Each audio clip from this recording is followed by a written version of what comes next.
अब नेक्स्ट देखिए, यहाँ पे हमारे पास बस छोटा सा क्वेश्चन दिया है, find the 20th term from the last term of the AP. ये हमारे पास एपी की सीरीज दी है। बस इसमें ध्यान रखने की बात क्या है, ध्यान रखने की बात क्या है कि भाई कहाँ से फाइंड करना है, फ्रॉम द लास्ट टर्म। ठीक है, हमको कहाँ से फाइंड करना है, लास्ट टर्म से आपको फाइंड करना है, ये चीज आपको ध्यान रखना है। ठीक है, पढ़ते वक्त भाई आप बहुत ध्यान से क्वेश्चन को पढ़े, 1 से 2 बार क्वेश्चन जरूर आप लोग पेपर में पढ़े ताकि किसी भी तरीके का मिस्टेक नहीं हो। कई बार होता ही है कि हम कॉन्फिडेंस के चक्कर में क्वेश्चन को एक ही बार थोड़ा सा पढ़ते हैं और सॉल्व कर देते हैं। ठीक है, कई बार क्या होता है, क्वेश्चन का मतलब कुछ और होता है और हम सॉल्व कर कुछ और कर देते हैं। ठीक है, तो हमारे पास ठीक है, तो हमको प्रॉपर नंबर नहीं मिलते। ठीक है, तो ये हमारे पास प्रॉब्लम हो जाती है। खैर यहाँ पे देखिए हमारे पास एपी दिया है, तो यहाँ पे हम लोग गिवन करके एपी लिखेंगे सबसे पहले।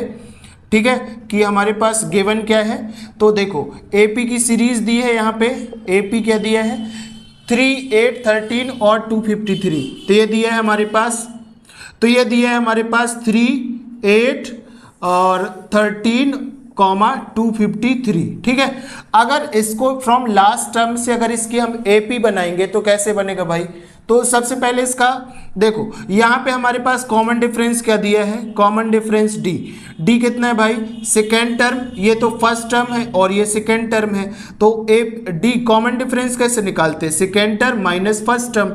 तो सेकेंड टर्म हमारे पास 8 है और ये हमारे पास 3 है, यहाँ पे माइनस है। ठीक है, तो यहाँ पे डी की वैल्यू क्या आ गई, 5। ठीक है, मतलब हमारे पास कॉमन डिफरेंस 5 है। अब आपको सीरीज बनाना है फ्रॉम द लास्ट। ठीक है, तो यहां पे लिखो एपी फ्रॉम लास्ट टर्म। ठीक है, लास्ट टर्म। ठीक है, तो भाई लास्ट टर्म मतलब ये रिवर्स हो जाएगा ना, उल्टा हो जाएगा।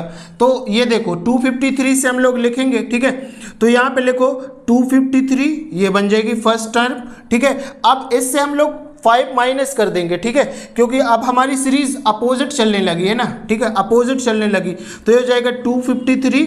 ठीक है, अब इससे 5 कम कर देंगे तो क्या हो जाएगा हमारे पास 248। ठीक है, 248 कॉमा इस तरीके से चलता जाएगा, रिड्यूस होके हमारे पास क्या मिलेगा, 13 मिलेगा, 8 मिलेगा और 3 मिलेगा। ठीक है, तो हमारे पास पहले फॉरवर्ड थी मतलब पहले छोटा था उससे बड़ा हो रहा था, अब यहाँ पे उल्टा हो गया, सबसे बड़ा है फिर उससे छोटा होता जा रहा है। ठीक है, अब यहाँ पे हम लोग देखेंगे, अब यहाँ से हम क्वेश्चन को सॉल्व करेंगे। ठीक है, तो देखो ए की वैल्यू यहाँ से क्या हो जाएगी, ए की वैल्यू हो जाएगी 253 हो गया।